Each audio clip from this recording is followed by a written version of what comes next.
Well, hello everybody. Pastor Randy here. Welcome to Making It Simple. It's a beautiful Tuesday, and I hope that life is good for you today. We struggle. We all do with things from time to time: spiritual, emotional, financial, family, work, all those different things. We've been talking about how we can know God. We can find Him in all of those moments. But what is the key to finding things? You actually have to look. See, a lot of times, if the answer, if the solution is not immediately right there on the surface, immediately right there at arm's length, we quit looking. Sometimes Jesus taught the disciples as they were fishing. He said, go out a little bit deeper and throw it on the other side of the boat. They didn't get what he was talking about. Obviously, that was about trusting him, which is how we get to know God as well, is trusting him. As they did that, of course, the scripture tells us that their nets were so full they were beginning to break. There's a beautiful picture of that, illustration of that in The Chosen, if you've ever watched that show. Just for a visual, it's a really cool thing to see. The more time, I mentioned this yesterday as we were closing, Making It Simple, the more time we spend with God, whether it's in prayer, whether it's in reading scripture, the more that we see his grace in action. Now, again, we talked about grace yesterday, meaning, again, undeserved favor. That's not about, I can just go do whatever I want and God will forgive me. That's wrongly taught. Yes, God's grace covers all things. No question about that. But the more that we get to know him, the more we love him.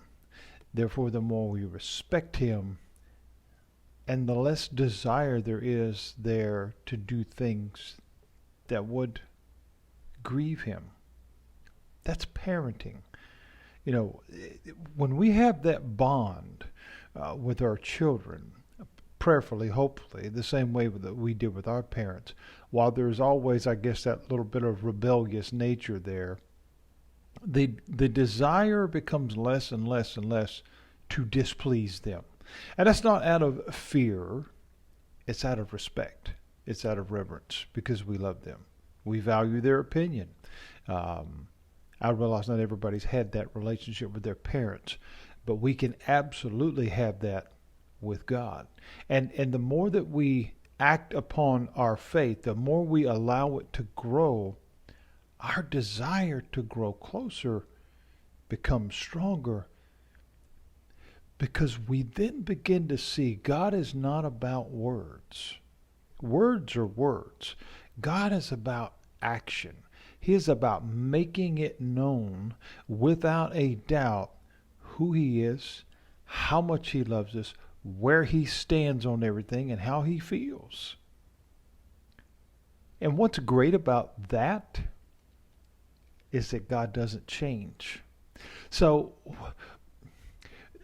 it's not fickle. It's not one of those things to where, well, yesterday everything was fine, but today, that's people. That's teenagers. I live with two of them, and everything's great one day and not.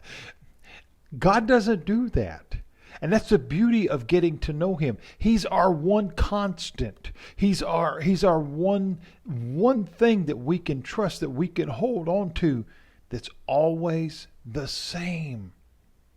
God is the same yesterday, today, and tomorrow. If God said no 5 minutes ago or 5,000 years ago, it's still no. And the same way with yes. It's consistent. There's no confusion with God. That only comes from the enemy, friends. There's no other way to put that. God is not the author of confusion. That only comes from the enemy himself. Why? I want you to think about this for a minute. If you look around, well, why this and why that? Well, That question in and of itself, why, is the catalyst for the whole thing. Why would I try to get you over here if you actually need to be over there?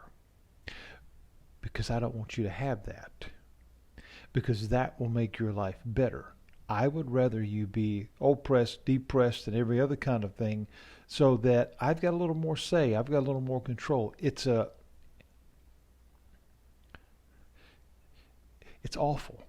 I mean, there's a lot of words I could think of that would maybe even be better applied. But we see that in the demented, delusional mind of cult leaders and made up people that somehow derive some kind of pleasure of instilling their delusion into someone else's life because they can't find a way to make it. So they live in a fantasy world and want to be the king and ruler of their island, and they need subjects.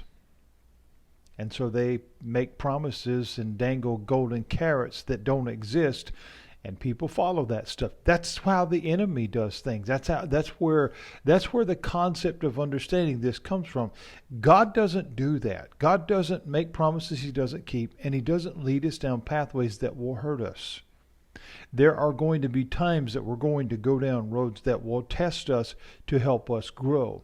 There's times we're going to go down things that we don't always understand, but if we trust him, we come out of it on the other side. Paul talks about this in 2 Timothy chapter 1 and verse 12, where he says, I know whom I have believed in, and I am persuaded that he is able. Where does that come from? This talks about a personal relationship. It's vital. I know who I have believed in. In other words, I am confident. I have no doubt. There's no wish-wash there. There's no, yeah, well, I think so. See, think so leaves room for the possibility of being wrong. Paul says, no, I know. There's not a question about that. None whatsoever. I know, and I'm persuaded that he is able. That is understanding the establishment of truth because of what I know. It'd be like if someone gave you a history test today and they had one question. One question. It said, who was the first president of the United States? There's one answer. One. And you can know that. And you don't have to have any doubts. You don't have to have any questions. You don't have to have any. And again, we're not going to get into all the political particulars about that. That's the answer. Okay? Same way with water is wet, fire is hot. We can know. And so when we look at this verse that we've been building out of from Exodus, and we look at the life of Moses, faith has always been a part of his life. You can read about that more in Hebrews chapter 11 as it speaks about from birth, from his mother trusting the Lord and placing him in the basket, and also where he just knew he was drawn by faith and he trusted God and he would this and that, whatever. But we see in this passage from Exodus, Moses says, I want to know you. I want to know you. I don't want there to be any doubt as to who you are. All the components. I don't want there to be any doubt for myself. Because if I have the strength of that for me, then I can help you have the strength of that. See, that's how I look at it as a pastor. Because if I don't have confidence in what I'm talking to you about, I can't teach you.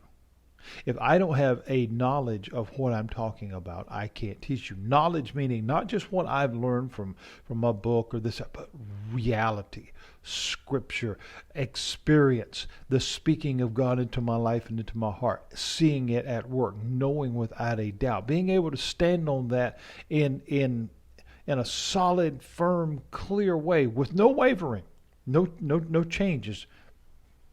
Moses says, I want to know you. So when we think about moving from knowing to truly knowing about and knowing, two very different things. Faith is part of that. It has to be, because faith is the evidence of things not seen. I'm trusting God's going to do it. That's part of our daily prayer, or should be, is I don't have the answers, but you do. And I'm going to trust you for it, and I'm going to stay out of the way. The next part of understanding, knowing God, is his ways versus our ways. In this same verse from Exodus, Moses says, show me your way that I may know you. We know God because of the giant nature of the Word. But many just know about him. Friends, we can know God, and we can know him better when we begin to observe his ways and his works. Jesus would teach in the Great Commission, teach them to observe that which I have taught you. Observe, that's visual. I can see that. It's clear. It's just like I'm on this screen. You can see me. It is clear. There's not a question about that. We can see his ways. How? Just like finding stuff, we got to be willing to look. We'll talk about that tomorrow, Lord willing, as we continue this teaching lesson. How can we know God? Right here at Making It Simple. I'm looking forward to bringing you this next part because it's very exciting, because we get to do the self-examination and ask that question, where am I at? And what am I looking for? God bless you. I'll see you tomorrow.